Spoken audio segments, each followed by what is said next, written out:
being out there with him now, what has been so impressive about Carnell? I think it's just the consistency. He doesn't have too many misassignments. He does everything right, catches the ball, get open. He just does what you need him to time and time again. He's really consistent with it, and he's handled coming in, to a new offense, to a higher level of play with grace. And he did it at a more efficient level than even I thought I did. And I think Marv and I, we did a pretty good job of taking accountability of learning the playbook and all that type of stuff. But Carnell has just done it at such a high level, and he's really smart. Yeah, Garrett used to talk about you and Marvin and how maybe you guys raised his competitive edge a little bit, his preparations and things when you got the freshman. Is Carnell doing that to you two now? Yeah, all the freshmen. Carnell's the first in the room to let you know if you had a drop that day. He talks a lot of trash, and it gets us kind of going. So we got that competitive environment going in the wide receiver room. And kind of like you said, how Garrett was just elevating our competitive nature and just pushing each other to be great. Where are you better this year? Where are you better this year than last year? Where I'm healthier. I feel better than I did last year. There's a couple games where you just had to power through, but this is football, so you're never going to be 100%. But my body's feeling good again, and I'm just excited to play. I'm ready to play. Do you feel like you're overlooked? I don't care. Emeka, how much lower than 100% were you in, let's say, middle November? I'm not sure if I have a number. I just know that with the trainers that we have, they're all getting me right. They've been on top of it 100%, and they helped me so much this past year, this past offseason, just getting my body right and getting back to a place of confidence again. So I'm super grateful towards all of them. I can't even speak on all the people who's helped me get to this point, but I'm just really excited for this season. Is it frustrating? I'm trying to think which would be more frustrating. Be so hurt that you couldn't play, or having you can play through it, but you're at a diminished level, which is what you had to deal with last year. Right. I know you prefer to be out there, but that's got to still be just as frustrating as maybe not even playing at all. Yeah, I mean, you got to find little ways and little advantages. It kind of helps train your mind to, okay, maybe I can't run the route this way because my legs hurt, so let me find a more creative way to get open. So it's training all these little aspects about the game. That's what makes football so special. Have you been asked about the quarterbacks? I have not. Confidence in both. Are they different in many ways or no? I mean, yeah, they're different quarterbacks, and the more confidence that I have in them is going to come with experience. Nobody thought C.J. Stroud was C.J. Stroud his sophomore year, and I feel like it's going to be a similar case now. Whatever people may be saying, we know who we got here in this building. You're always going to have a great quarterback at Ohio State. There's no ifs, ands, or buts about that. So we're excited to just play, get more experience with them, whoever is named to start at the end of the day. But 100% confidence in both of those guys. What did you see from Julian? Who? Julian, he's just grown a lot more into a leadership role. I feel like he's a guy who's more vocal than he used to be in the wide receiver room, and he's really stepped up. He's getting healthy again too, which is really great to see, and I'm so excited for his season to come. If Coach Day decides to go with two quarterbacks to open the season, is that going to have a big effect on not only you, but you think maybe the other guys in the room?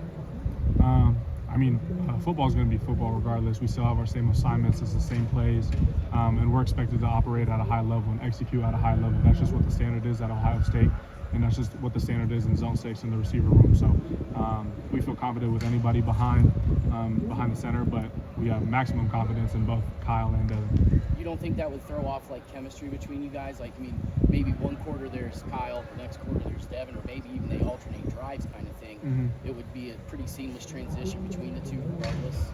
I'm not going to say, but we're going to have to handle it with the grace. We're going to have to find a way. We're going to have to be the difference. So if that is the case, if that ends up how it shakes out, then we're just going to find a way to win. Emeka, you were talking about being banged up at the end of last year.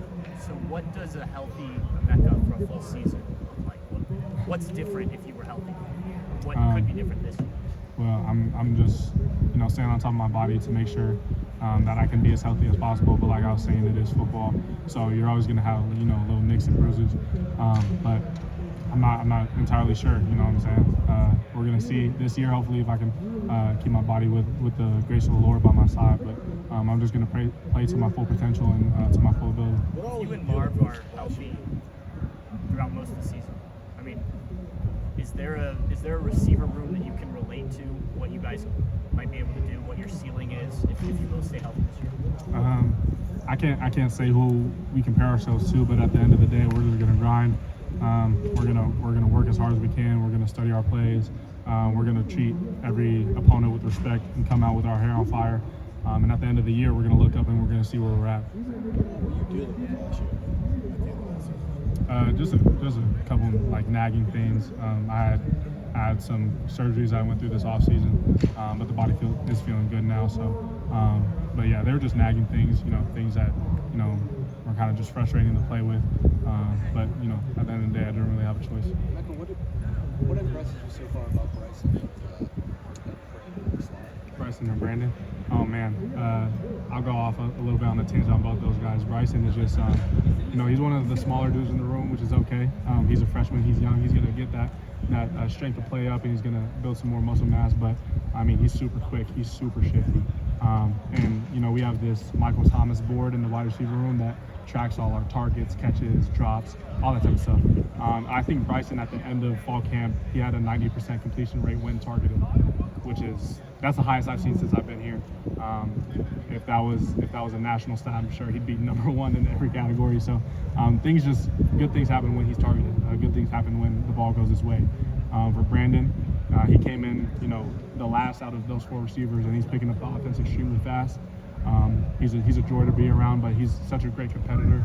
Him and Carnell go back and forth a lot, which is really funny to be a part of and be around. But Brandon's just a huge playmaker. He goes up and attacks the ball. He's strong, he's confident, and he goes out there and he just balls. He just tries as hard as he tries his best, and there's never a half-hearted rep with him.